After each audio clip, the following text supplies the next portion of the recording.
Shaq is done staying quiet, and what he just said about LeBron will shock you. The King's legacy isn't what the media wants you to believe. So I've heard players say, including myself, I feared Mike. I've heard players in your generation say they feared Kobe. I've never really heard any players say they fear LeBron.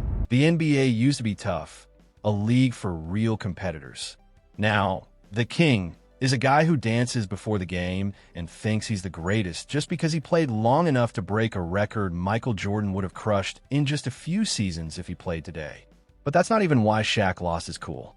Watch this. Because the game is different. Like, I want people to understand, and our fans to understand, that playing 82 games in the 80s and 90s is not the same as playing 82 games in the 2020s.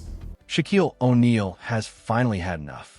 Between the wild Diddy parties, the flashy outfits, and the disrespect to the legends who fought for this game, Shaq is speaking the truth. By the end of this, you'll see just how much of LeBron's career has been built on a lie. Real fans remember when the NBA was serious, a league of mental battles and guys giving everything on the court every single night. Now, LeBron has turned it into a high school talent show. If you missed the clip earlier, check this out. I'm a goofy-ass 41-year-old kid. Oh. It gets worse.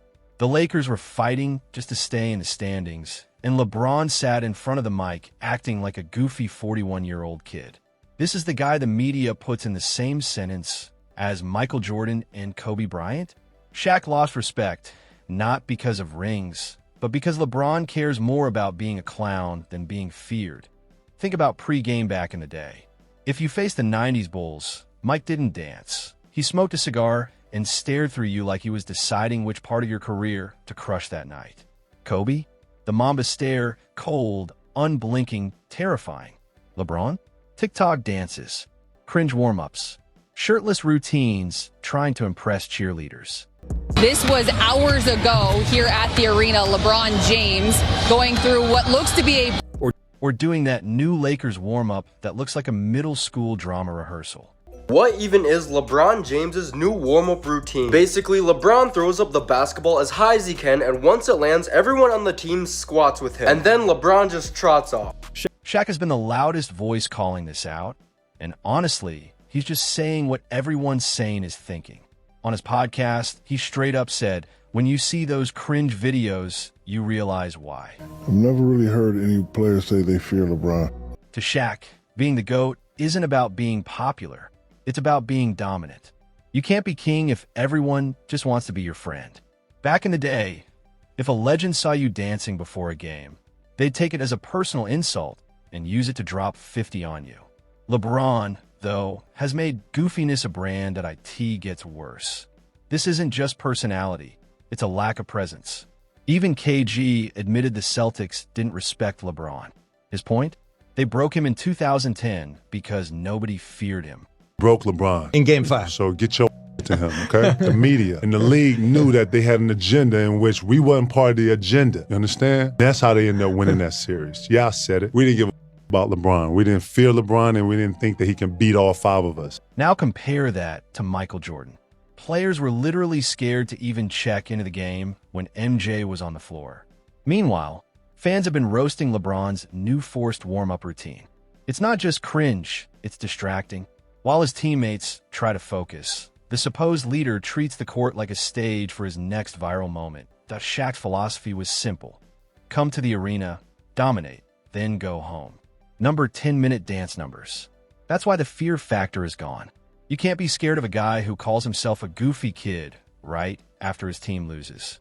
When Jordan lost, he made life miserable for 3 days. When LeBron loses, he's performing. Legends like Shaq don't just dislike the stats, they dislike the vibe. The guy who's supposed to be the greatest has the psychological profile of a teenager. But Shaq's breaking point? Not a missed free throw or a bad rotation. It was in 2016, after the Cavs' comeback. LeBron looked at the camera and crowned himself GOAT, without waiting for the legend's approval. That one right there made me the greatest player of all time. For so many reasons. And that's what sealed it. In Shaq, Jordan, and Kobe's era, you didn't crown yourself king. You made everyone else admit it because they were too busy getting destroyed by you. MJ never sat in a post-game presser trying to convince the media he was the best. He was too busy going 6 for 6 in the finals and making the whole city of Utah lose sleep for a week. Kobe? 5 rings, 0 self-coronations. LeBron? He needs validation and marketing.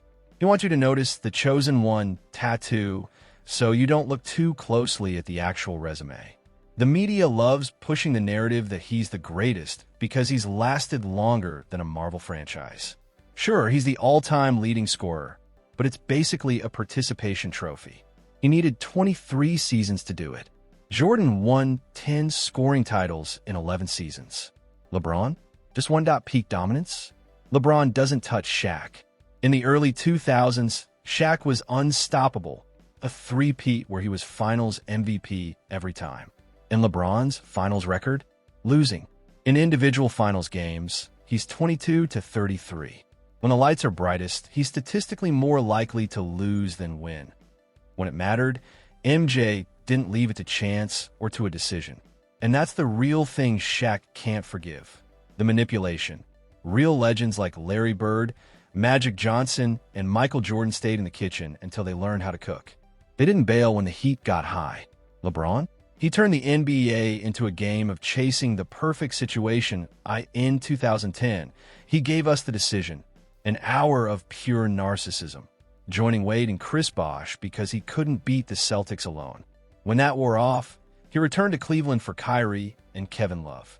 When that fizzled, he flew to the Lakers to team up with Anthony Davis. Shaq sees it for what it is, a man who didn't dominate the league. He manipulated front offices to stack the deck.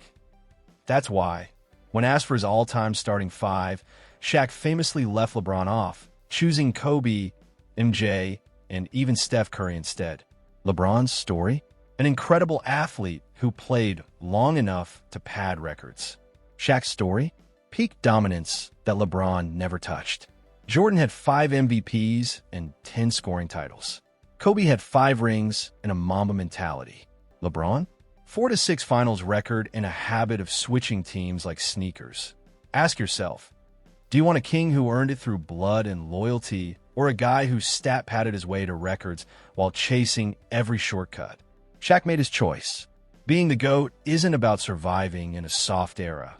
It's about winning battles when the game was still a war. Look at how LeBron treats the legends who paved the way, and you'll see why the king title is just marketing. Case in point, on the Mind the Game podcast in January, LeBron claimed playing 82 games today is harder than the 90s. He argued pace and space basketball is tougher than taking a lame beer elbow to the ribs. Total gaslighting. Shaq called it out. LeBron's longevity comes from a league that banned real defense. If rules like freedom of movement and weak flagrant calls didn't exist, LeBron wouldn't even be playing at 41. LeBron? He'd be in a wheelchair. Shaq played in the hack-a-player era, where you could practically commit a felony in the paint and the refs just called it a common foul. Meanwhile, LeBron sits out a Tuesday in Charlotte because his metrics say he might get a soft tissue injury. Back then, guys like Isaiah Thomas were winning rings on one leg.